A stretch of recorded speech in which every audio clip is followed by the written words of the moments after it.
CTM. Mic check, mic check. 1 2 1 2. What's going on, everyone? I hope you're well and doing great on this Wednesday as we come back to our daily live streams.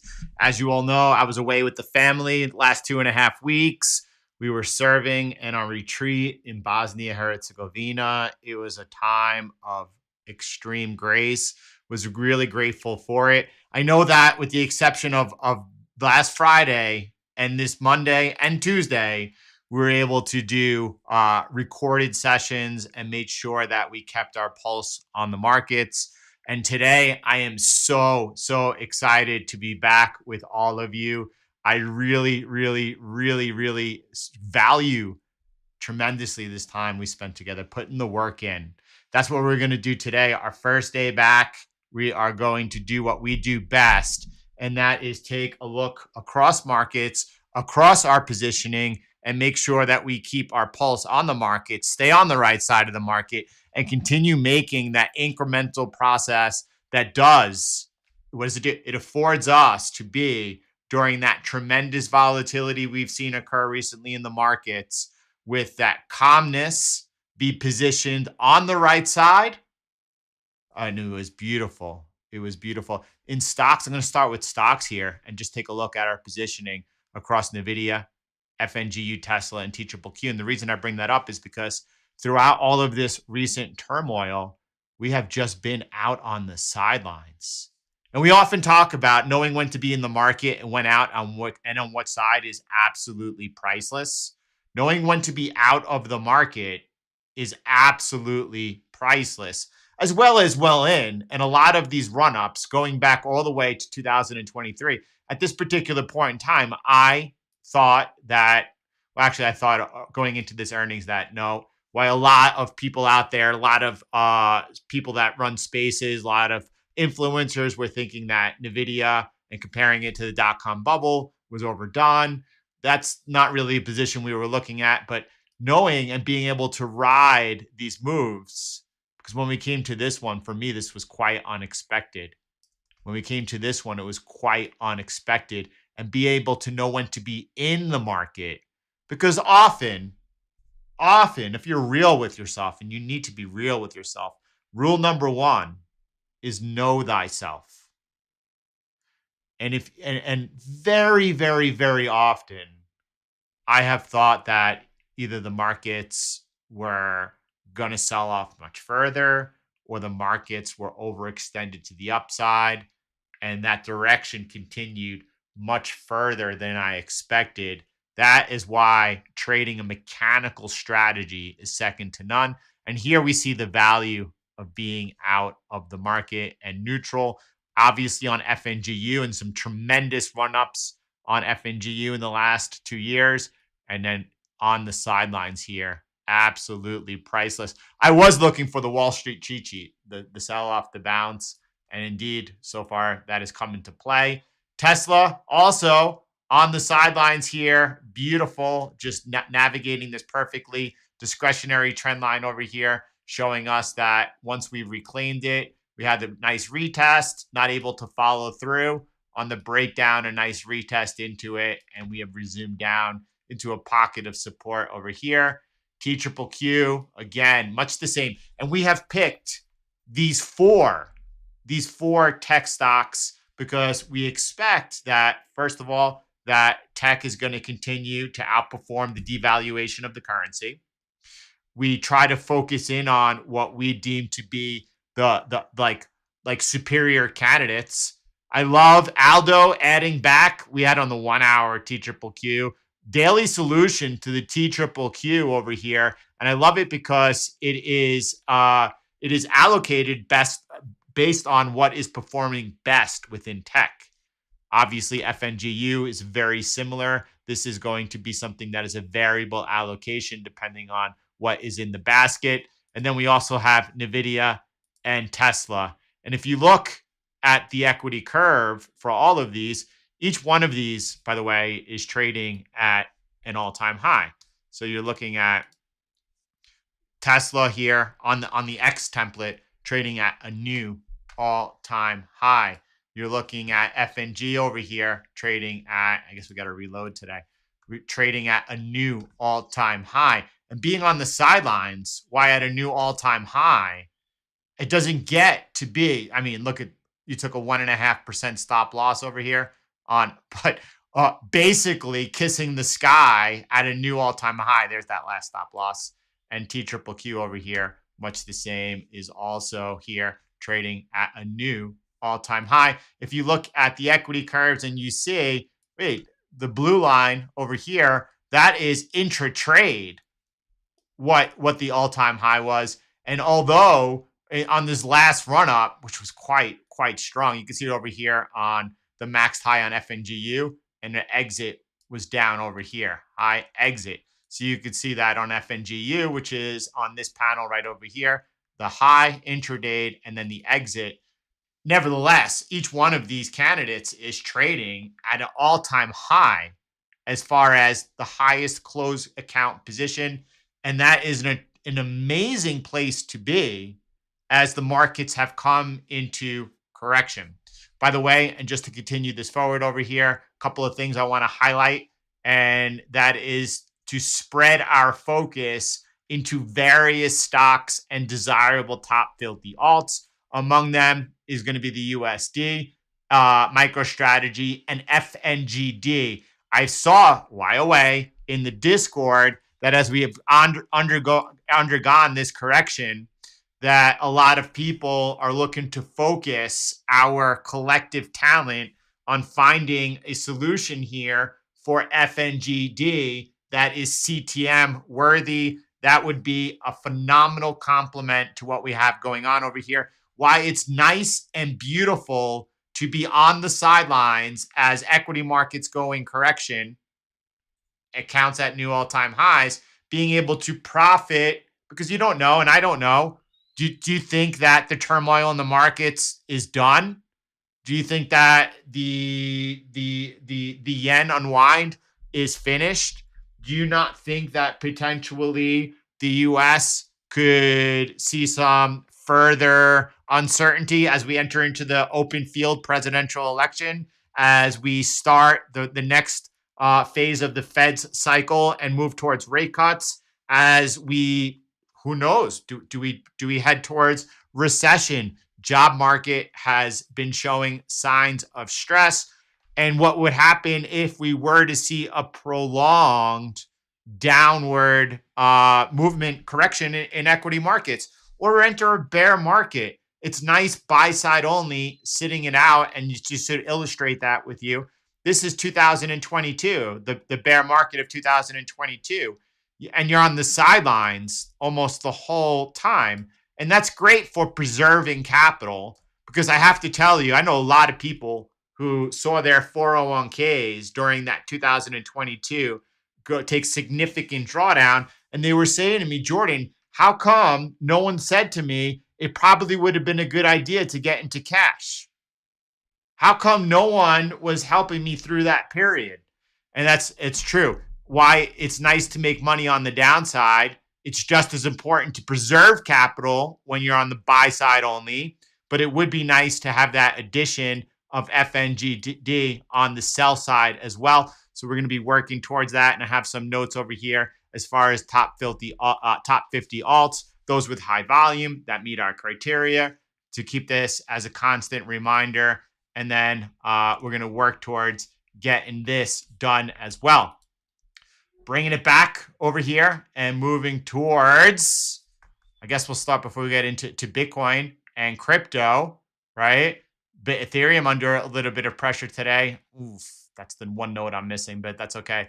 We'll take it out. We've had for the last several weeks, not several weeks, since April, we've had this chart that we've consulted regularly, the $20 trillion yen carry trade, because we were looking at some point in time. Now, I thought it would be, personally, the unwinding would come. I personally thought that the highest probability of the catalyst was going to be when the U.S. began cutting rates.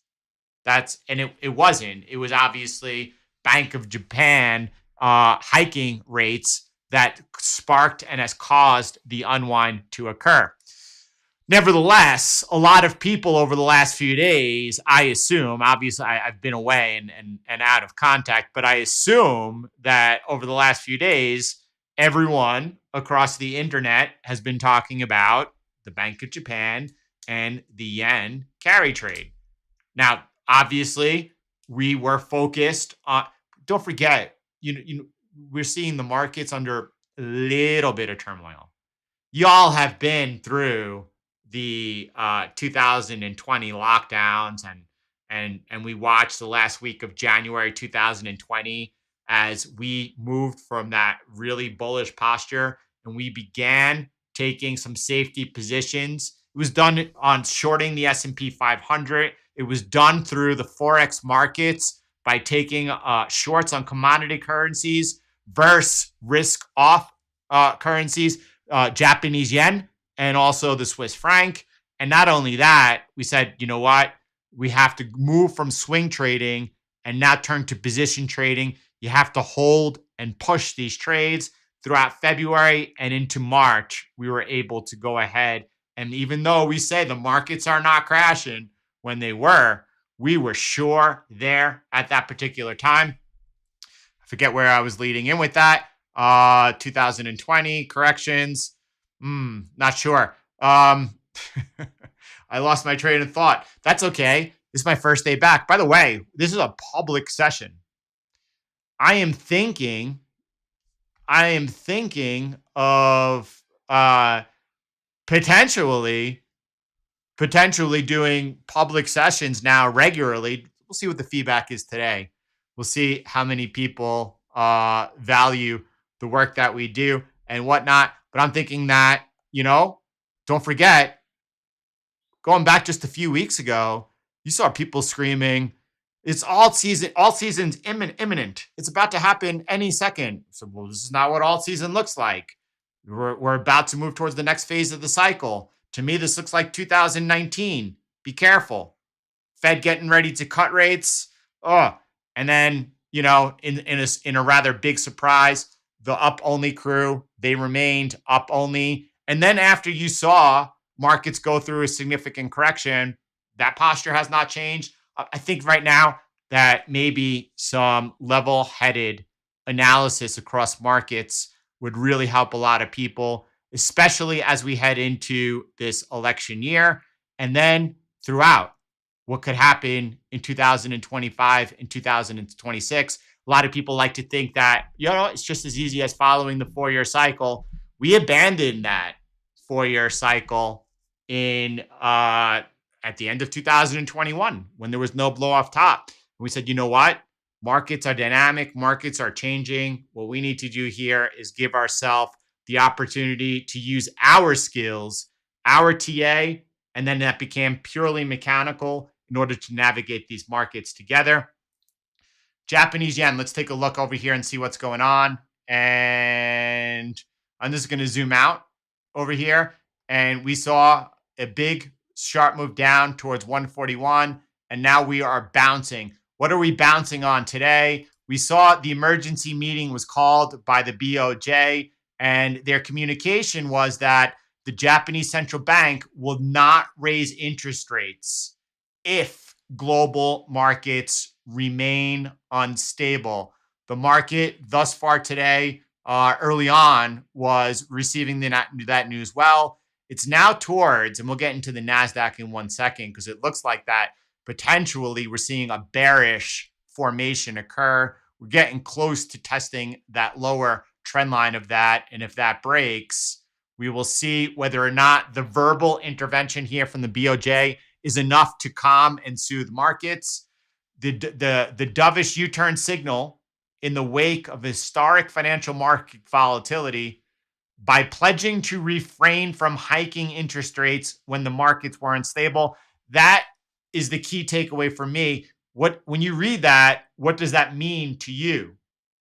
To me, that means that, well, right now the markets are a little squirrely. And BOJ is like, okay, well, we're going to refrain from hiking. But how long are they going to remain, volatile? or deemed stable again. Do you think that the next move out of the BOJ is going to be a hike or a cut? I think it'll be a hike. And what happens when has anything fundamentally changed by the BOJ coming out with a dovish verbal comment over here? I personally don't think so. We'll find out ahead. I wouldn't underestimate the importance of what the Bank of Japan has been saying overnight. I think that's really helpful.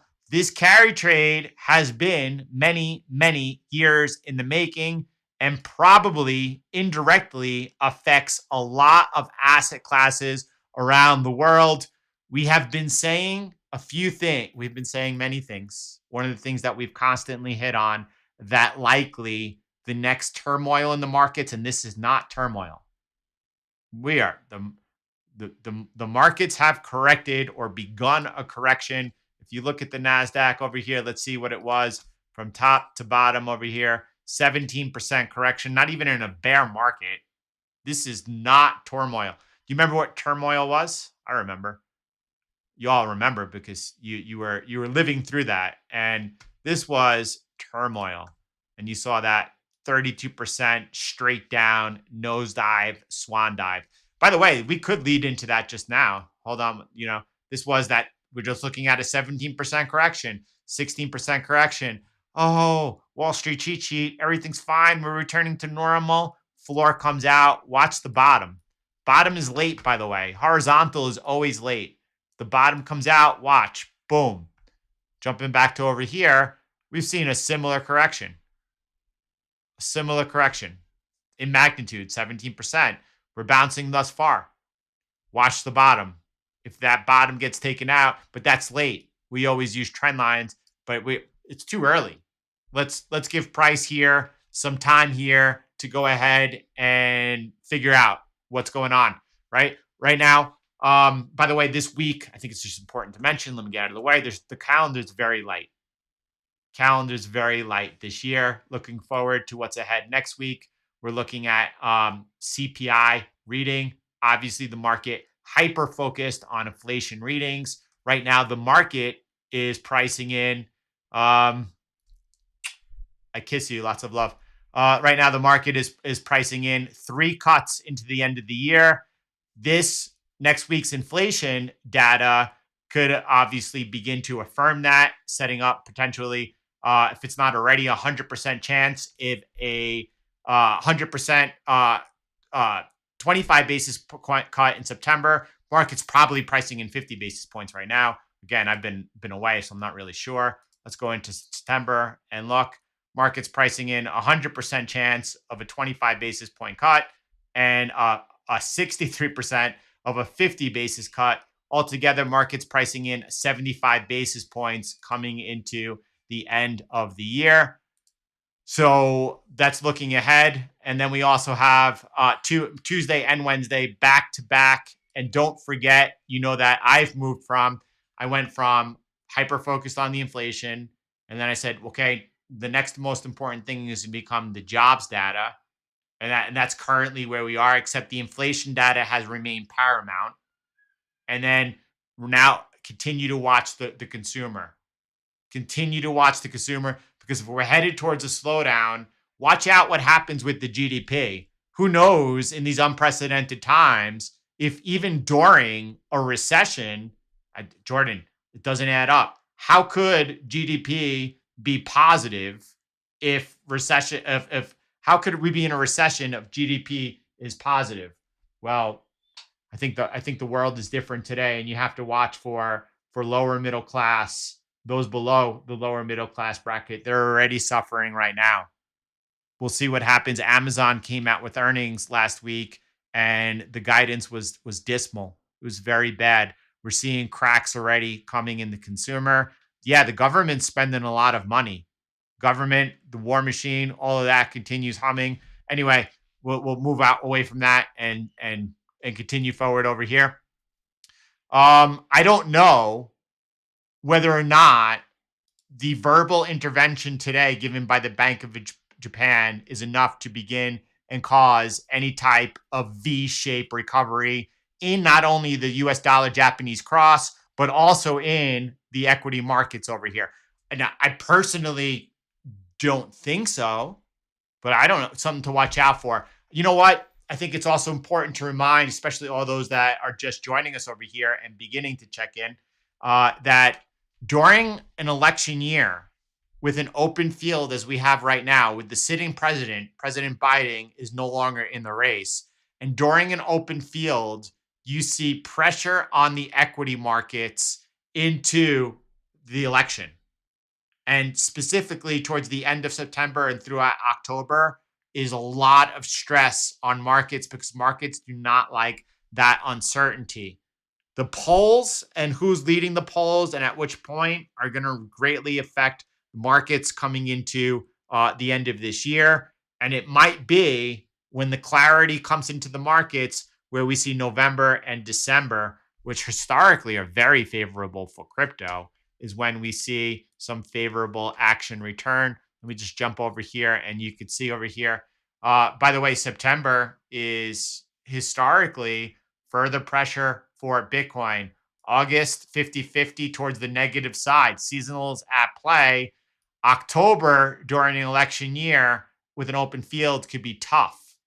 Even though it's normally very, very bullish, we might be seeing one of those years where we see the really favorable December, November, December tag team. Interesting here that if you look back for the last 10 years, 9 years, whatever November was, December was as well. That's very interesting. Only year 2013 and 14 did we see green to red.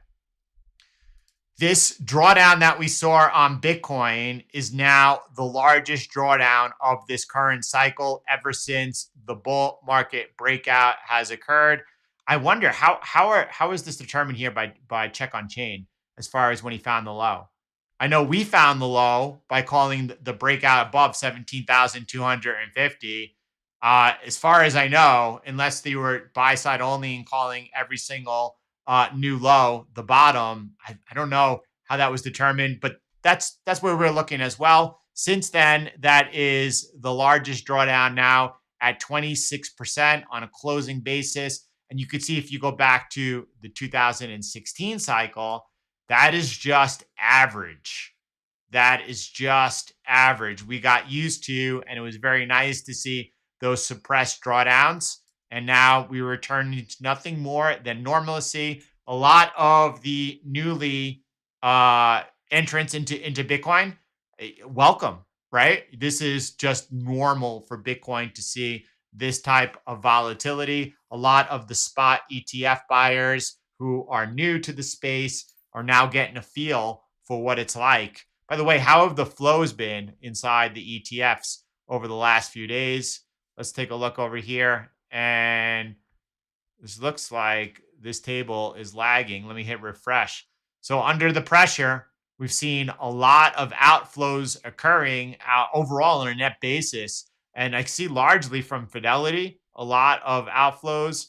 And also we see once again, the just zero flows on any negative outflow days from BlackRock. I continue to ask questions, to people, try to figure out how is it possible they've only had one negative outflow day, whatever it is. That's what we continue to see. So we've seen some outflows as Bitcoin's under pressure. And then we've seen something interesting occur on Ethereum over the last 2 days where we've seen some actual buying. I meant to bring it up. Maybe it's right here. I think it's right. It's not right here. Maybe it's right. It should be right here on next to Ethereum, but it's not. So, but I've seen word that we are seeing lots of wallets from Plus token Ethereum holdings moving on chain. And that could suggest that we are about to see some selling occur on Ethereum. That could be why we see that continued pressure under Ethereum. We'll take a look at all that in 1 second. Let me just finish my walk around and lead in. What a beautiful thing. What a beautiful thing to be CTM strong. This was, by the way, this right over here, this trend line break. Let me zoom out and just, make sure everyone's up to speed over here. And what we're looking at over here is a pattern. We talk about 4-year cycle behavior, and we mentioned earlier that maybe it's not as easy as the 4-year cycle going forward anymore, you know? And that's true. You should be really aware of that. By the way, I'm going to come back to the Nasdaq in a moment. And Nasdaq right now is flirting with a support of what looks like a bearish continuation pattern. Very important to see if it holds. If it doesn't, we're going to see some further follow through to the downside. So let's go ahead and check in over here and 4-year cycle behavior. Every time in the past that we have two things have occurred, that we've broken above the last trend line resistance, the yellow line over here. We at CTM have added the purple lines for being early. And don't forget, we did call 17,250 as the bull market breakout. In the bear market, we called three de-risking events: 53,140, 35,000, and 27,000. Only one bull market breakout, two, 17,250, had to flip back short. And then it was the second one above 17,250 that actually held. Now, when you see this breakout occur above the yellow line, the outermost trend line resistance, in the past, that has led to a launch phase, we'll call it. A launch phase has occurred. So even though prior to the halving, we were seeing that type of price action occur, not only the break above the yellow trend line, which occurred over here as well, early, before the halving, I should say, but it was then getting above the 0.786 retracement fib. Anytime that has happened in the past, first a breakout of the trend line, and then a breakout above the 0.786 retracement fib, that has led to a launch phase, a blast off phase. So as this was occurring in real time and ahead of time, we've had this chart up ever since early 2023. We were watching for what would be a launch phase. And you know, you look around and so many of these influencer accounts where we're talking about, like, this is it. You're, blah, blah. Anyway, we don't know. We were looking for it, but we put in an invalidation point, two of them, of where this is not right anymore. The first one we put in was this line over here. And we did not want to see that trend line break if we were going to hit into a launch phase. That is why we were able to call the important technical breakdown of 66,000. Now, it's not that easy. After that happened, by the way, after the break of 66,000, we then saw some really strong price action. And then we were to have a major repair take place, 60,500, I believe it was, above this trend line. By the way, our awareness kept us out of this one over here. A lot of people were looking for the buy. So no, we stepped aside. Discretionary, this is the first one we took. And then I said getting above 66,000, I don't know if it was 66,000, 66,500, would be a meaningful repair. And that also happened, and that occurred. And I said if we had the meaningful repair, there's a good chance we could then be not only testing, but making new all-time highs. We since have obviously faded and came down hard over here. Simple trend line break, not so important, just taking a look at it. Trend line breaks are always early. Horizontal are always late. If we were here, we could have navigated from a discretionary place together. I wasn't, we didn't. And then since obviously we've seen this massive, massive volatility to the downside on the market, we'll get to why it doesn't matter in 1 second from the mechanical basis. And we'll talk about how Bitcoin was the only one so far that did not capitalize on this down move. We'll talk about all of that in a second. I just want to give you a discretionary view of what's happening right now. And then you can see I have the previous cycle ceiling. We're now below it again. And so far it's acting as resistance over here. I'm not going to give any color today, right now. I'm just setting it up. I'm doing those small breadcrumbs of describing what's happening every day. And then tomorrow, the next day, the day after, as it becomes clear, we'll put all the pieces together. Right now, obviously, we are I think it's too early to look for a repair, right? We're under pressure. We've come into the previous cycle ceiling. We see a rejection in this area. So before we start even looking for the potential of a repair, we're going to need to see a breakout above the previous cycle ceiling. I'll just say back where we were, 60,500. It's the same place over here. I won't even begin. And that's just like right now, just so everyone has an idea. We're under pressure right now. Above 55,000, Bitcoin is cheap, but we'll find out in the long term how good of a guidance that is. What I wanted to talk about was this, though, over here. And I'm going to go ahead and I'm going to lose for a second the blast off phase bubble because that's not in effect. The second line we have over here connecting these two trend lines, that would be, this is a first breakdown. We have not yet been able to get back above the trend line. That would be a second major breakdown.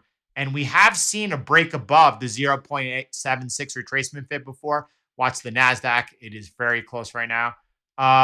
In the past, we've seen over here in this area, we've seen a big move up, a move down, slightly below the 0.786 retracement fib, no big deal.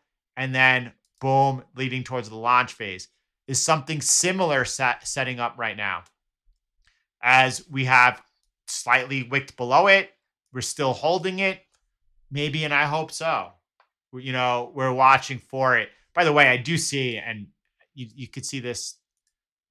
Let me get off this. I want to be able to draw with something I like over here. So let me just come down and I'll go like this. And you could see that it looks, it looks like we pierced below it for my basis, but I don't know. A breakout to the upside of that upward trend line, that would be entirely bullish to me. That could get us back going. But obviously, and again, and this is not the session for it, but you all know since April, I have been just throwing caution out there that I am cautious coming into this phase of the Fed cycle. A lot of people talking about Fed. What does that matter? Federal Reserve and their policy, that means nothing. Here we are, though. All right. So if we break below this line, this one, then I think that we are looking for, we're in trouble as far as how long this correction may last and the amount of time, not only price action it would take to see some meaningful repairs. We're not in there. We're not into that phase yet. So we don't need it today to be looking at downside pressure and awareness. So I'm just letting you know today is that first major breakdown still is not seen, even though we had a meaningful discretionary repair, still not been repaired. We have the one below it. And I just want to show you how by just borrowing this line, I'm going to give you a few. Look at the top right over there. I'm going to move it down over here. I wanted to see. I'm on the 3-day. Scratch that. Let me come back to the daily so you could see clearer. I'm just going to borrow this line over here. And I just want you to see how well that structure right now, which is not the structure we'll use on a long-term basis, but this near-term structure, how clearly it is right now in play in the markets. So right over here would be very helpful. It would be a break of this lower trend line that would be signaling a move into this lower trend line. That's very helpful. A break of this lower trend line over here off the one touch is what would signal that we're setting up towards 45,000. Let's move into our positioning. And Bitcoin over here has not capitalized on this down move. Now, Bitcoin is right off of its all-time highs.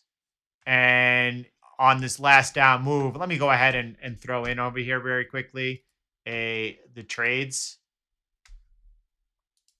So you could see the stop out that occurred. And taking a short trade over here, stopped out on our Bitcoin solution for the 8-hour time frame. We do not use any reentries. On the buy side, if stopped out, we have reentries. On the short side, we do not have any reentries into our deviations reset back above the zero line. So right now, even if Bitcoin were to go to zero, we would not capitalize at all on it. Account at just off, just off about 5% in the drawdown, less than 5% in drawdown, new all-time highs. Nevertheless, we would not capitalize on it. I'm reminded of what happened in November. And if you scroll back over here and you look to November 2000, right over here. And in November 2022, you saw short trade stopped out and it did not capitalize in this mega move that occurred. And at that time, we had looked back together and we tried to say and look at, well, what happens if we use reentries on the short sides? What happens if we use a larger stop loss? We were unable to find any solution that offered us the ability for reentries on the short side. Now, maybe today, as we have progressed here 18 months, 20 months, and each day we continue as a collective to gain in knowledge and insight and ability, maybe today we could find a solution that would offer us the possibility of not being left naked. I call it being left naked in that we have no reentry on the short side. We're just on the sidelines waiting for a reset to occur, possibly and potentially. But me, myself, my own personal opinion on it is that why I would be really about putting in the effort to see if we could do better. What I'm really, I look at the series of trades. Here you're looking at performance since 2014, 431 trades. And the performance, less than 20% drawdown, average trade 2.26, 532,000% return. I'm not so concerned with one individual trade or the latest individual trade. I'm concerned with performance overall. If you move that back to 2012, the drawdown does rise. When you go to the early volatility during the hype phase of Bitcoin, you can see that the drawdown now rises to 27%. Now the returns also obviously are in tune, and that's fine. But since 2014, the drawdown obviously you can see that it has been quite low. And I don't think for me that even though we don't participate on the downside on this particular trade, if we could do better, fine. I'm more than comfortable with it. Ethereum here, and also to point out, right, because we talk about the basket, Bitcoin, Ethereum, Solana, and Cardano. Ethereum, Solana, and Cardano were all short. Even though during this turmoil, Bitcoin got stopped out and did not participate, you see mega participation occurring across the board. Ethereum here holding mega position here, 25% into profit. As we look at potential more pressure coming, still holding that short trade. Not even close to exiting this position, just holding that open position short. Solana here has exited his position over here. It's back on the sidelines. And at the time, though, during that major turmoil, if we would have saw something bigger develop, really comfortable holding that short position, even though Bitcoin was not. And Cardano as well is holding short position here. Currently 20% into profit. And again, that hedge, it was bought up in real time. Hey, you was talking about in the psychology channel, Cardano 103B is 24% short into profit right now, which is very rare. The way my data works, and you could derive this from the list of trades, is to look at the entries by percent difference from the moat. So you go down over here and you go into the strategy tester, you go into list of trades and you work through it. And you can see over here in this current trade, right now, 20% into profit. It was as high as 31% into profit. And you could look back at all the short trades and you could see how far they have gone into profit and their highest shorts uh, profits realized. Um, and hey, you taking a look at the data says, you know what? To be on the short side, 24% into profit is very rare.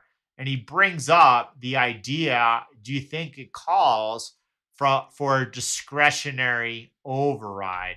It's clear from this, it's very rarely does. Cardano shorts get over 20% in profit. Out of 81 trades on the short side, only 4 have. And it's interesting to think about. And my opinion on this is twofold. First of all, at the timing of him bringing it up was at a very good point. It's not today. It was in real time as the bounce was occurring in the early afternoon. Here's my opinion. When you're trading a mechanical system that offers you the ability to profit in a means that outperforms just about every other market participant and doing it with consistency, if you introduce any type of discretionary override at that particular point in time, you open up the door for discretion into what is a black and white system in order to profit from the markets. I think that could become very dangerous. Now, I do think if we were to see, for an example, we were into a limit down on the equity markets, a free fall, and then all of a sudden Jerome Powell calls an emergency meeting. If you see, like you saw Ben Bernanke go into a meeting with the U.S. Treasury Secretary and all of the top bank CEOs and come out of the meeting and say, we're gonna support the market here. I think that moment would call for a discretionary moment. That would be like in The Big Short when he's in his Central Park penthouse and he's like, look, Mark, it's now or never. It's now or that's the time to close out the trade. I personally don't think on a Monday that we just saw and seeing price in free fall that it would call for making a discretionary override in so much at that particular point in time. You're going to bring a lot of discretionary into a proven methodical approach that has, I mean, if you go back and you take a look and we looked at Bitcoin, right? You're looking at Ethereum's performance over here, 1700 from 2020. Since 2016, 1.7 million, 30% drawdown. I mean, wait till this position closes, adding to it. Solana, 2020. I don't think it's a good idea. I think it's a great conversation. But for the average person, I'm not so sure that you want to add discretionary overrides into a mechanical system. For me, I'd rather go ahead and retrace and give back all of the profits than open up the idea. And yes, so hold on.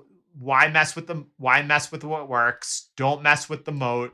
It's coming from seasoned traders within CTM. And yes, it doesn't mean that we can't do better. But with the way we do it is any adjustments we make are done mechanically, like a black and white rule that could then be back tested and the data backs it up. And probably unlikely, and on some of the advanced mods that we're using and looking to develop on, the options for different type of take profits exist, not on a scaling basis. And I think as Vakanet is mentioning and was mentioned inside the Discord on that day, like on the psychology channel, that having a scaling out that would obviously be ideal. Look, as far as we've gotten today, and on the peak that we stand, we've only gotten started. And I can't imagine what we will accomplish over the next 10 years. And there's massive room for improvement. When I'm talking about improvement, I'm not talking about squeezing out another 5, 10, 15%. I'm talking about making massive, massive gains on what we've already accomplished. Lower drawdown, higher return, more consistency, and scaling out of big moves like that. That might offer really that I'm sure we could do it. I just wanted to bring into so Ethereum, by the way, roaring in the bliss here. Intraday new all account highs. Bitcoin on a closing basis, barely off, kissing the sky over here. Cardano looking at once again, roaring in the bliss, kissing the sky to new account all-time highs. And we're looking at Solana, who's been a big producer here right now, running sideways into drawdown, about 15% at the moment. And that's the beauty of the diversified portfolio. The beauty of it.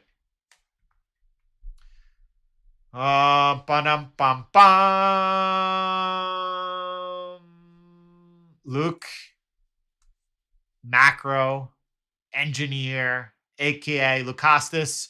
We usually get mid-September, end of October pullbacks, especially during the election year seasonalities during open fields. We may just get August through end of October pullback instead of two of them, one larger move. Nasdaq right now is breaking down outside of that pattern that I have been gently discussing and reminding you all of throughout this stream over here. Let me come down to a smaller time frame and try to take a look with you all. And you could see, maybe I could do this. Let me just take a screenshot of what I'm watching here. And I'll put it into the stream.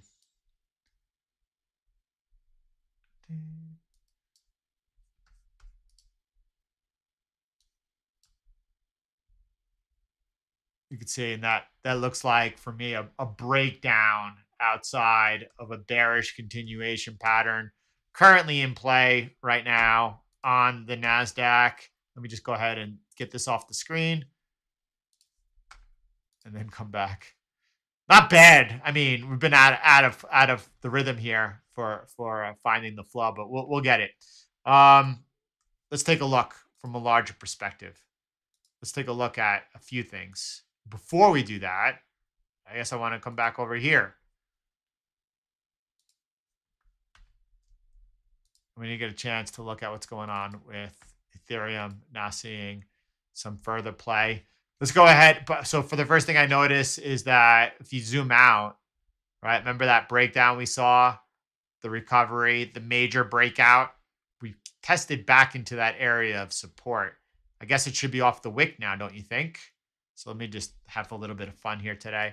I'm just going to move in now into a moment of enjoying with you guys and just going over some charts over here on our first day back. I'm just going to add that in. So I'm trying to add it off the wick down over here. So it should be a little lower. I'm going to extend these lines, see what's going on, see how they have come into play. So that's where we bounced off of, actually, or found support off of and broke down below. Oof, testing some structural support right now. What's down over here? Nothing. Maybe.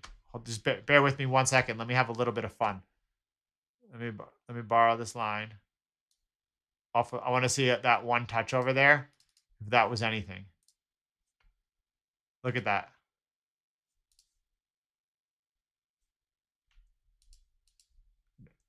I mean, look, there's one clean touch, two clean touches, three clean touches, four. I mean, that line looks like it was in play. But I guess over here as well, it's crazy. But I don't know. That's whatever. Just having a little bit of fun. Michelle, I hope to bring that back then. I hope, showing up each day, putting the work in, spending time here, that'll get us back in the flow. I was truly hoping, because mechanically we are positioned in an outstanding, phenomenal, mechanically, we're positioned like champions. It's called conquering the markets. Equities, stocks, forget mechanical system here. We are really, really, really just in it. And I don't want to go on Twitter and flex people in pain on I'm sure on Friday, Monday, but I'm concerned about each and every one of you and making sure that we have the ability here to stay on the right side and follow that momentum. Um, Somehow discretionary. God bless you all. I'm so grateful to be back with all of you, and I'm so excited about what's ahead. Somehow discretionary, you can do that stuff, which mechanically is almost impossible. Jordan, thank you, Craig, from the bottom of my heart. Thank you so much. I would like to know more about this and Vacanet. I saw the discussion inside the Discord. I was trying to follow it as best as possible, and I'm not going to be able to do it with y'all. I'm going to do it with y'all. So you guys and Fire, I believe, was all looking at, as we've talked about. I'm just going to go to April of 2021, and you can see in this area over here the reverse divergence taking place. So you can see over here price making higher highs and the deviations here making lower lows, and that signaled a major top. And I know you all have been pointing out, I don't know what time frame. I've obviously been unplugged, but you've been talking about the divergence. Is this it you're looking at right over here?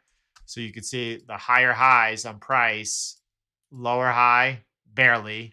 I don't know if you're using this template or not on the divergence that was taking place, signaling that local top. I'm not really sure, but we will get into it in the days and sessions ahead.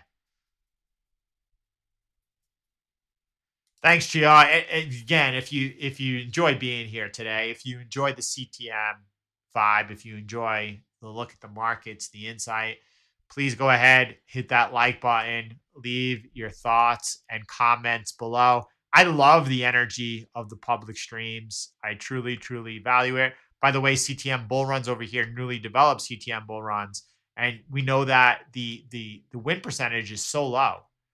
20% win percentage. The idea here is to be able to know when we are in extended buy impulses and have the opportunity to look and lock in capital gains. It's a solution that allows for potentially trading inside of cold storage and not be a lot of people have. And look, we're talking about now Bitcoin, crypto, and tech, and the devaluation of the dollar. Don't forget what happened to gold and the way that the powers that were be have been able to suppress gold. It's not outside the realm of possibilities that they will not be able to do the same thing with Bitcoin. We don't know. Saying that I'm going all in and putting everything on Bitcoin because Bitcoin is the apex predator and superior. Yes, of course, we know and embrace all of those things. Actually, very early on, we have been a proxy for helping a lot of people understand the bullish case for Bitcoin. However, there are a lot new players that have entered the field since then, including things like BlackRock and Wall Street, and we just don't know. And minimizing our risk as best as possible is exactly what we are here to do. We are here to do our best to not only survive, but thrive in whatever happens during these unprecedented times and monetary reset. That takes a lot of work, a lot of dedication, and it also takes a lot of thought and thinking about ways constantly that you could be wrong, minimizing, migrating risk. One of those ways to do that is getting on the sidelines, even if that means that you only have a 20% win rate, knowing that the risk to reward is 200 to 1 on every trade, though. That's a pretty good look. And that's what this is over here. And CTM bull runs after a nice ride from October all the way up until June. Then a few stop losses in a row. 1, 2, 3. So you take 124 and then you lose 7%. 20% win rate. But being on the sidelines, as price now has dropped from 68,000 down to 55, well, that's beautiful because it's all about capital preservation. Once you realize that you don't know what's going to happen next and that you don't take anything for granted and that you don't need to, then right there, that opens up the possibilities to do absolutely extraordinary things. That's what we're here doing. Reverse repo. Again, I'm just going to revert back and say one of the things that we've been looking to occur is I have to pull up the reverse repo chart. I might need to get a little. There's a few charts I want to look at with you. So just give me 1 second then. And let me revert to and see what we got over here. So let me pull up 3 charts.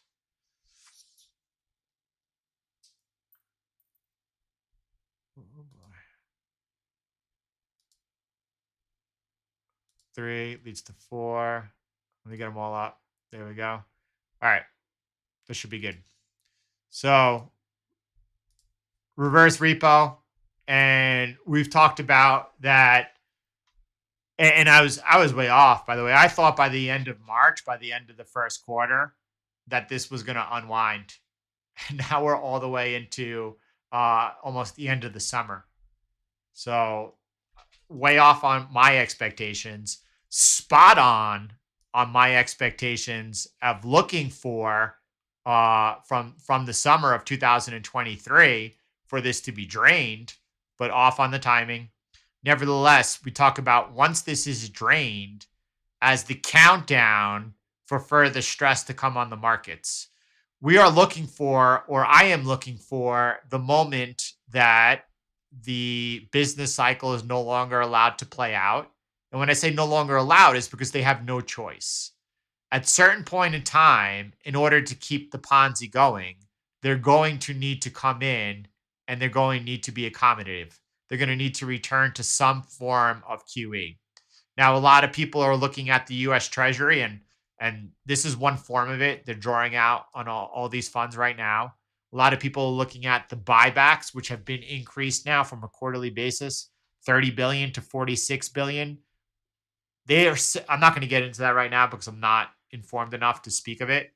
The Treasury has been saying that, or they're saying that they don't plan on any increase in the size of their quarterly buybacks for the next several quarters, which is almost 2 years. So if we do see an increase over the next several quarters, right, watch what they do, not what they say. We've also talked about from the very beginning, what we want to watch is the size and to see if it constantly increases. Right now, I think it's nothing. I think eventually it becomes yield control curve. I don't think it is right now. I don't think that type of amount of money has much of an effect on the market. I don't know. We'll find out. Once this is drained, though, then we're looking for further stress out on the market. That could lead to something like we saw in September 2019 with a return to balance sheet expansion from balance sheet tightening right now that we're seeing. But we've talked about that I don't think the next crisis comes from within the US, but it does come from either Japan or Europe. And we are seeing right now Bank of Europe, Japan causing a lot of stress on global markets as the dollar yen and yen carry trade across all different instruments is being unwound. So, Craig, we still follow it from afar, or Jared, from afar, we're following this. I just don't think that this particular moment is the moment for us to have to go ahead and focus on it. The dollar, by the way,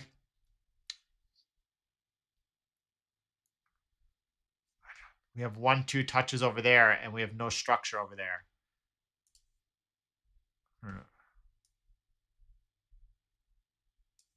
1, 2, 3. Now, I don't have anything to add on that, obviously. These are ever since that October push that we've seen across markets. Nasdaq bottoming at the end of October. We saw Bitcoin, crypto go off. These are all of the assets we trade, with the addition of the USD, which I talked about earlier as being something we need to work on. And you could see the correction they've gone under over the last 6 weeks. And you could see, for example, NVIDIA in purple. You could see FNGU in blue, major drawdown. And you could see TQQQ, our exits have been tremendous. You could see why FNGD would be something that could add a lot of further progress and benefit to everything that we're doing. And over here, Ethereum, you can see now we're holding that massive and nice short position. 24% on the short side is a good take. I'm looking for Cardano. It's not here. I got to add that in.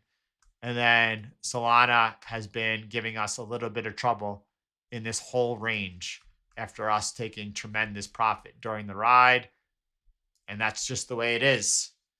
I don't know how much effect that amount of buybacks is going to have into the market, especially when we're looking at treasuries being bid. So the buybacks could only suppress yields from rising. Yields are not currently rising. Yields are obviously falling. Don't forget, I don't have a clean look, but I have been consistent, is this is where I think we are in cycle, right? And so hold on. And I don't have clarity, but this line over here, just trying to find it. I'm going off the top because it's in between these two wicks. This is the best I could do, and I don't have it. And I personally think the bolded one, I don't think I have a good look at it. I mean, we've done a tremendous job in navigation, from flip-flopping to the long buy, to the exit of the trade, to the sell, then to neutral. And it's okay when you're just neutral, when you don't have a view, except that we're somewhere in this portion of the cycle.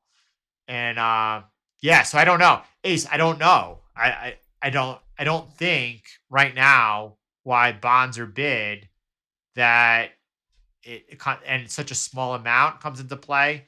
I think they're setting up a dynamic where yield control curve can be implemented, but I think that's more of like at first slowly and then suddenly type thing.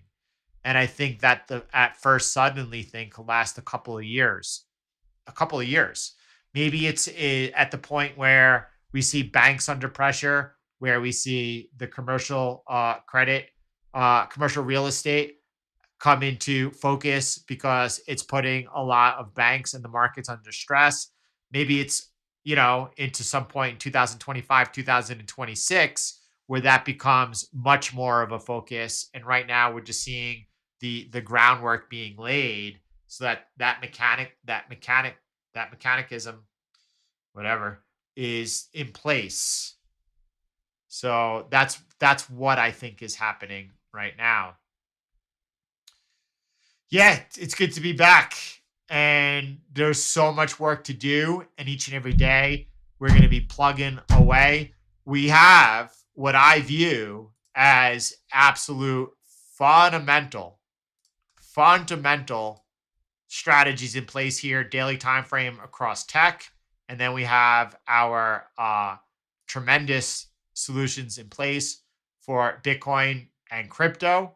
And the two of them together are so important, because you don't know which and at which time is going to be the producer.